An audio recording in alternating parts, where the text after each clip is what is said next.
परमेश्वर के धन्य नाम की महिमा हो। प्रभात मनन के सत्र 2925 में आप सभी का बड़े प्रेम के साथ स्वागत करता हूं। आइए आज के मनन के लिए हम पढ़ते हैं प्रकाशित वाक्य अध्याय 12 पद 3। एक और चिन्ह स्वर्ग में दिखाई दिया और देखो एक बड़ा लाल अजगर था जिसके 7 सिर और 10 सींग थे और उसके सिरों पर 7 राज मुकुट थे। हम इस बात को देख चुके हैं कि यह सूचित किया गया अजगर शैतान को सूचित करता है। उसका लाल रंग हत्या करने का उसका स्वभाव को सूचित करता है। संक्षेप में मैंने आपको यह भी बताया था कि आत्मिक परिप्रेक्ष्य में उसके 7 सिर 10 सींग और 7 राजमुकुट क्या क्या सूचित करते हैं। प्रकाशित वाक्य का अध्ययन करते समय ये बात अवश्य ध्यान में रखनी है कि इस पुस्तक में ज्यादातर आत्मिक सच्चाइयां रूपक भाषा अथवा मेटाफोरिकली या फिर प्रतीकात्मक तरीके से अथवा सिंबॉलिकली समझाई गई है। रूपक भाषा का मतलब है किसी शब्द या वाक्यांश का परिचय के लिए उसे एक अन्य काल्पनिक शब्द या वाक्यांश से समझाना। उदाहरण के लिए ये वाक्य को लिया जाए, मन सागर मेरा लहराया। यहाँ मन को सागर का रूप दिया गया है। प्रतीकात्मक भाषा में किसी वस्तु, व्यक्ति या प्रस्ताव को किसी अन्य प्रतीक के माध्यम से परिचय किए जाते हैं। इस अध्याय में इस्राएल राष्ट्र को स्त्री के रूप में प्रस्तुत करना या शैतान को लाल अजगर के रूप में प्रस्तुत करके समझाना आदि प्रतीकात्मक भाषा का उपयोग के उत्तम उदाहरण है। प्रकाशित वाक्य को सही तरीके से समझने के लिए इन बातें मन में याद रखने की आवश्यकता है। जब हम अजगर के 7 सिर और 10 सींग तथा 7 राजमुकुट के बारे में पद में देखते हैं, अवश्य याद रखनी है कि यहाँ शैतान के संबंध में कुछ बातें प्रतीकात्मक भाषा में समझाई गई है। बाइबल के अन्य भागों से हमें इन प्रतीकात्मक तथ्यों की वास्तविकता ढूंढ कर निकालनी है। आइए हम देखते हैं कि बड़ा लाल अजगर के 7 सिर 10 सींग और 7 राजमुकुट किस बात को सूचित करते हैं। हम इस बात को पूर्व में चर्चा की हुई है कि बाइबल में संख्या 7 परिपूर्णता को सूचित करती है। आप वचन में अनेकों 7 को देख सकते हैं। उदाहरण स्वरूप महाक्लेश काल के बारे में आप जानते हैं कि ये 7 वर्षों का एक समय होगा। मत्ती 24:21 में स्वयं प्रभु यीशु मसीह महाक्लेश काल के बारे में कहता है कि उस समय ऐसा भारी क्लेश होगा जैसा जगत के आरंभ से न अब तक हुआ और न कभी होगा। इसका मतलब 7 वर्षों का महाक्लेश काल संसार में अभी तक जितनी आपदाएं हुए हैं उन सारी आपदाएं एक साथ आने वाला एक समय तथा सार्वजनिक रूप में सारी पृथ्वी पर असर डालने वाला एक महासंकट का समय होगा। सिर अधिकार को और वैसे ही बुद्धि क्षमता को सूचित करता है। जब बुद्धि क्षमता और अधिकार एक साथ किसी व्यक्ति में आ जाते हैं तो वो एक ही समय एक अत्युत्तम परिणाम को या एक सर्वनाश का परिणाम को उत्पन्न कर सकता है। राजा सुलेमान जब अधिकार में आया, उन्होंने परमेश्वर से बुद्धि क्षमता का वरदान मांगा। प्रभु ने उनको अधिकार के साथ साथ अत्यधिक बुद्धि क्षमता भी दी।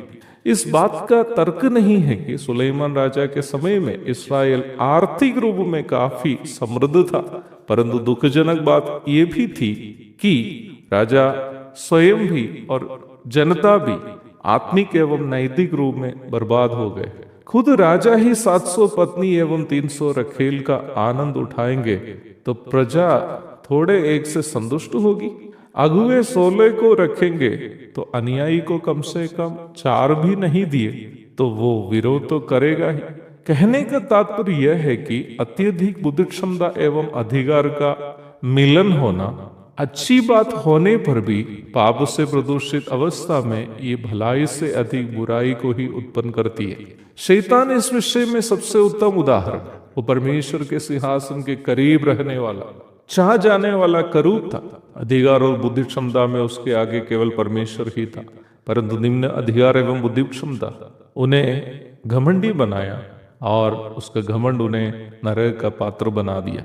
वर्तमान समय के ज्यादातर शासकों को भी, विशेषकर हमारे ही देश के यदि देखिएगा तो आप अवश्य ये बात समझ पाएंगे कि अधिकार और बुद्धि क्षमता को लोग दूसरों की भलाई के लिए नहीं बल्कि अपना स्वार्थ की पूर्ति और दूसरों को बर्बाद करने के लिए उपयोग करते हैं। इसका मूल कारण परमेश्वर का भय का न होना है। अधिकार और बुद्धि क्षमता परमेश्वर से भय बिना माने जब इस्तेमाल किए जाते हैं तो वो अधिकार एवं बुद्धि क्षमता केवल अपना स्वार्थ की पूर्ति तथा दूसरों की बर्बादी के लिए उपयोग किए जाएंगे। मेरे जीवन के मात्र 18 साल केरला में और बाकी समय बिहार में बिताया हुआ एक व्यक्ति हूं मैं। कई बार केरल के लोग और बिहार के लोगों को तुलना जब मैं करता हूं, मुझे ऐसा लगा है कि बिहार के लोग बुद्धि क्षमता में केरला के लोगों से बहुत आगे हैं। परंतु दुखजनक बात यह भी है जो मैंने समझा कि बिहार के भाइयों के पास अत्यधिक बुद्धि क्षमता होने के बावजूद भी परमेश्वर के भय के बिना अपनी बुद्धि क्षमता का वे जब इस्तेमाल करते हैं, वो केवल अपने स्वार्थ के लिए और दूसरों की बर्बादी के लिए ही इस्तेमाल करते हैं। प्रारंभ में पढ़ी गई पद में शैतान को 7 सिर वाले एक व्यक्ति के रूप में प्रस्तुत करने के पीछे भी यही उद्देश्य ही है कि वह बहुत अधिक अधिकार प्राप्त तथा बुद्धि क्षमता का एक व्यक्ति है, परंतु परमेश्वर के भय के बिना कार्य करने के कारण वो अपना अधिकार और अपनी बुद्धि क्षमता को कभी भी भलाई के लिए इस्तेमाल नहीं कर पाते हैं। आइए आज के मनन के लिए हम पढ़ते हैं प्रकाशित वाक्य अध्याय 12 पद 3। एक और चिन्ह स्वर्ग में दिखाई दिया और देखो एक बड़ा लाल अजगर था जिसके 7 सिर और 10 सींग थे और उसके सिरों पर 7 राज मुकुट थे। हमारे कल के मनन में हम बड़ा लाल अजगर के 7 सिर के बारे में मनन किए थे। आज हम निम्न अजगर के 10 सींगों के बारे में मनन करेंगे। आप इस बात को अवश्य जानते ही होंगे कि हम महाक्लेश काल के बारे में इन अध्याय में अध्ययन कर रहे हैं। एक ऐसा समय होगा जब शैतान प्रभु और उनके लोगों पर हमला करने के लिए अपनी सारी क्षमता का उपयोग करेंगे, वो चाहे चतुराई से हो या फिर हमला करने से हो, अर्थात कपटता से हराना हो या सीधा हमला करके हराना हो। दूसरा थिस्सलुनीकियों अध्याय 2 पद 9 से 12 तक पढ़िएगा।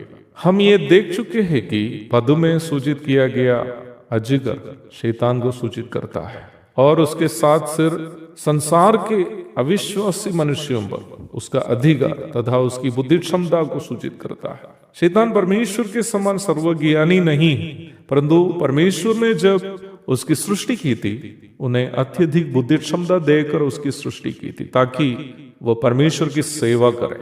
यहेजकेल अध्याय 28 की 3 से 5 तक पढ़िएगा। परंतु परमेश्वर की सेवा करने के लिए परमेश्वर ने उसको जो बुद्धि क्षमता दी उसे वह अपनी बुद्धि क्षमता समझकर घमंडी हुए और परमेश्वर के ही खिलाफ बलवा करने लगा, जिसकी वजह से स्वर्ग में उसका पद नष्ट हो गया और वह शैतान बन गया।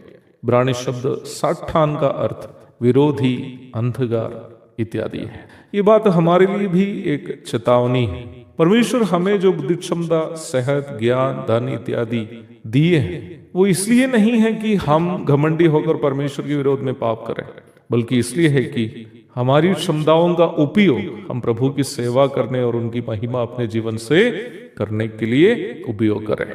अन्यथा हमें भी वो हालात जो शैतान को हुआ सामना करना पड़ेगा। यशायाह अध्याय 14 की 12 से 15 तक, यहेजकेल अध्याय 28 की 16 से 19 तक पढ़िएगा। आइए अब हम उस 10 सींग पर मनन करेंगे जो अजगर के हैं। सींग प्राथमिक रूप में हमला करके अधीन करने की क्षमता को सूचित करता है। यदि आप दानियल की पुस्तक का अध्ययन करेंगे तो आप ये समझ पाएंगे कि दानियल अध्याय 7 में दानियल जो दर्शन देखा था उसी से यूहन्ना यह देखने वाला दर्शन के साथ काफी संबंध है। निम्न बातों पर प्रभु दया करे तो हम अध्ययन करने की अवश्य प्रयास करेंगे। दानियल नबी भी वह जिस जंतु को दर्शन में देखता है वह 10 सींगों का एक जंतु को वो देखते हुए हम पढ़ते हैं।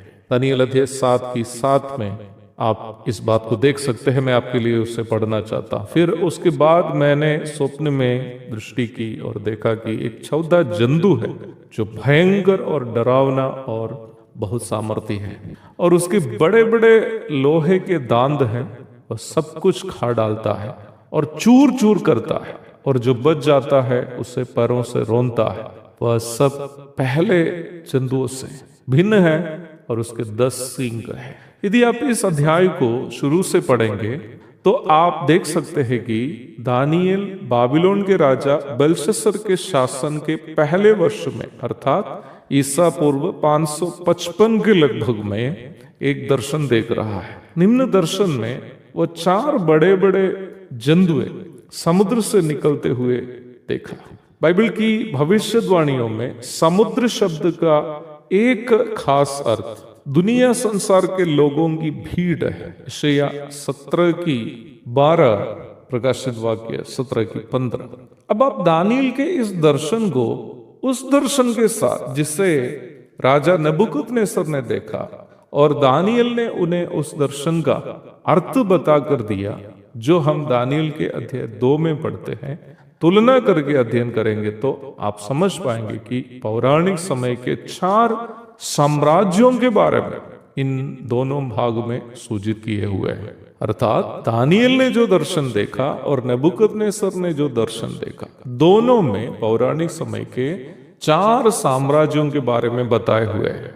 और उन 4 साम्राज्यों में से 14 साम्राज्य का शासन महासंकट काल में पुनः होगा और उस 14 साम्राज्य के शासक के रूप में मसीह विरोधी महासंकट काल में उभर कर आने वाला है। यदि हम ये समझ पाएंगे कि 14 साम्राज्य कौन सा था, हम ये भी समझ पाएंगे कि अजगर के 10 सींग क्या चीज को सूचित करते हैं।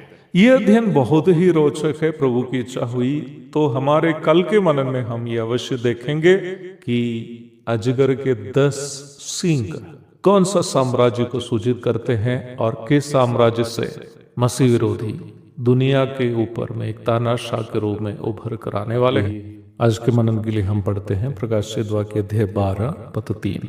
एक और चिन्ह स्वर्ग में दिखाई दिया और देखो एक बड़ा लाल अजगर था जिसके 7 सिर और 10 सींग थे और उसके सिरों पर 7 राज मुकुट थे। हमारे कल के मनन के अंत में मैं आपसे ये कहकर मनन समाप्त किया था कि दानियेल की पुस्तक के अध्याय 2 तथा 7 में क्रमशः राजा नबूकदनेस्सर एवं नबी दानियेल ने जिन दर्शनों को देखा, उन दर्शनों में परामर्श किए गए 4 साम्राज्यों में से 14 साम्राज्य को यदि हम पहचानने में सफल हो जाए तो हम ये भी पहचान कर पाएंगे कि अजगर के 10 सींग क्या चीज को सूचित करते हैं। तो आइए सीधे हम उन दर्शनों की ओर एक नजर डालते हैं। राजा नबूकदनेस्सर ने दर्शन में एक बड़ी मूर्ति देखी थी। उस मूर्ति का सिर चौके सोने का था और उसकी छाती और भुजाएं चांदी की, उसका पेड़ और जांघें पीतल की और उसकी टांगे लोहे की और उसके पांव कुछ तो लोहे के और कुछ मिट्टी के थे। फिर एक पत्थर आप ही आप उखड़कर उस मूर्ति के पांवों पर लगाकर, जो लोहे और मिट्टी के थे, चूर चूर कर डाला। दानियेल अध्याय 2 पद 31 से 35 तक। नबूकदनेस्सर राजा ने जो स्वप्न देखा था, इसका अर्थ दानियेल समझाते हुए दानियेल अध्याय 2 की 38 से 45 तक के भाग में हम देखते हैं। दानियेल के अनुसार मूर्ति के सोना से निर्मित सिर नबूकदनेस्सर राजा का बाबिलोन साम्राज्य और छाती और भुजाएं जो चांदी की थी सूचित करती है कि बाबिलोन साम्राज्य का अस्त होने के बाद एक नया साम्राज्य का उदय होगा और उस साम्राज्य का अंत होने के बाद एक तीसरा साम्राज्य का उदय होगा जो पीतल के पेड़ और जांघें सूचित करती है। और उसके बाद निम्न साम्राज्य का भी अंत होने के पश्चात एक 14 साम्राज्य का उदय होगा जो लोहे की टांगे और लोहे और मिट्टी से मिले हुए पांव सूचित करती है। जब हम दानियेल के अध्याय 7 की ओर आते हैं, दानियेल भी एक स्वप्न देखता है जिसका अर्थ नबूकदनेस्सर के द्वारा देखा गया स्वप्न का अर्थ से पूर्णतया मेल खाता है। आइए एक झलक हम दानियेल का स्वप्न का भी देखते हैं। दानियल अपने दर्शन में समुद्र में से 4 बड़े बड़े जंतु जो एक दूसरे से भिन्न थे निकल आते हुए देखा। मैं आपको पूर्व में ये बताया था कि यह सूचित किया गया समुद्र शब्द दुनिया संसार के जन समूह को सूचित करता है। 4 जंतु में पहला सिंह के समान था, जिसके पंख उकाब के से थे, उसका मनुष्य का हृदय दिया गया। दूसरा जंतु जो रीछ के समान था, और तीसरा चीते के समान था, और चौथा एक जंतु निकला जो अन्य तीनों जंतुओं से अलग था, और यह चौथा जंतु भयंकर, डरावना एवं बहुत सामर्थी था। और इस जंतु के लोहे के दांत थे और 10 सींगे थे। दानियल अध्याय 7 की 1 से 7 तक। बहुत ही गहरा अध्ययन की अनिवार्यता इन भागों को समझने के लिए होने पर भी संक्षेप में हर किसी को समझने वाली भाषा में इन बातों को संक्षेप में कहकर मैं आगे की ओर बढ़ना चाहता हूँ।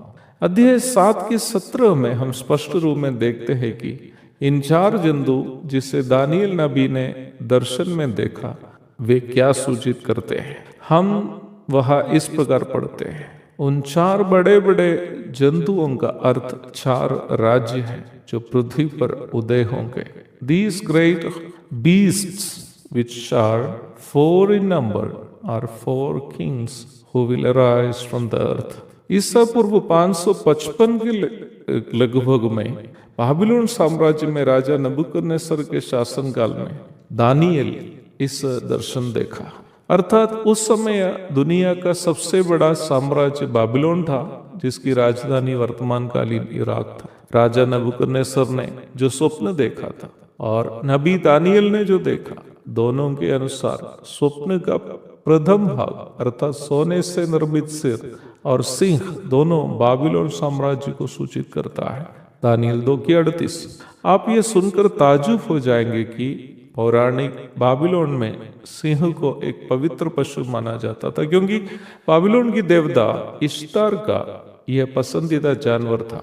वर्तमान कालीन इराक में जो पौराणिक बाबिलोन साम्राज्य का बचा हुआ हिस्सा है, हिलाह शहर में आज भी एक सिंह, एक मनुष्य को पांवों तले रौंदने की एक मूर्ति है, जो लगभग 2600 वर्ष पुरानी एक मूर्ति है। अर्थात दानियल के स्वप्न में देखा गया सिंह बाबिलोन साम्राज्य को सूचित करता है, जिसका अंत ईसा पूर्व 539 में हुआ। तत्पश्चात मेद फारसी साम्राज्य की स्थापना हुई। वर्तमान कालीन ईरान पौराणिक फारसी साम्राज्य की राजधानी थी। दानियल 8:20। फारसी साम्राज्य लगभग 127 प्रांतों का एक साम्राज्य था, जिसका एक छोर इंडिया और दूसरा छोर अफ्रीका में इथियोपिया था। एस्तेर 1:1। ईसा पूर्व 330 में मेदी फारसी साम्राज्य का अंत हुआ। तत्पश्चात ग्रीक अथवा यूनानी साम्राज्य का उदय हुआ। सिकंदर महान अथवा अलेक्जेंडर द ग्रेट, जिन्होंने युद्ध करते करते हमारे पंजाब तक आगे थे, यूनानी साम्राज्य का सबसे महान सम्राटों में से एक था। सिकंदर की मृत्यु के बाद यूनान साम्राज्य 4 हिस्सों में बंट जाने की भविष्यवाणी दानियल ने जो किया, आप दानियल 8:22 और 23 में देख सकते हैं। ये घटना ईसा पूर्व 323 और 301 के बीच हुई थी। दानियल ने ईसा पूर्व 555 के आसपास भविष्यवाणी की थी। अवश्य याद रखें कि ईसा पूर्व को पीछे की ओर गिनती की जाती है। अब वो बचा है वो 14 साम्राज्य जो अजगर के 10 सींग सूचित करते हैं। समय बहुत हो गए हैं, इसलिए मैं कल आपको बताऊंगा वो 14 साम्राज्य कौन सा है, जिससे मसीह विरोधी अथवा एंटी क्राइस्ट आने वाला है। प्रभु आइए आज के मनन के लिए हम पढ़ते हैं प्रकाशित वाक्य अध्याय 12 पद 3। एक और चिन्ह स्वर्ग में दिखाई दिया, और देखो एक बड़ा लाल अजगर था, जिसके 7 सिर और 10 सींग थे, और उसके सिरों पर 7 राज मुकुट थे। हमारे बीते दिनों के मननों में हम ये देख रहे थे कि बाबिलोन का राजा नबूकदनेस्सर ने जो दर्शन देखा था और नबी दानियल ने जो दर्शन देखा था, दोनों दुनिया के इतिहास को प्रभावित किए हुए 4 प्रबल साम्राज्यों को सूचित करते हैं। अवश्य ये बात याद रखें कि चाहे नबूकदनेस्सर या फिर दानियल, जब इन दर्शनों को देख रहा था। केवल बाबिलोन साम्राज्य अथवा दर्शन में सूचित किया गया प्रथम साम्राज्य ही उस समय संसार में था।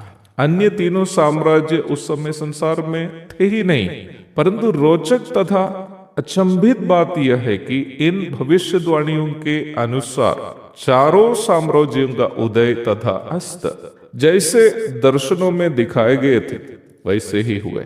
इन भविष्यवाणियों की आधिकारिकता इतनी है कि कई लोग शक करने लगे कि कहीं इन साम्राज्यों के उदय तथा अस्त होने के बाद इन सारी बातें तो नहीं लिखी गई।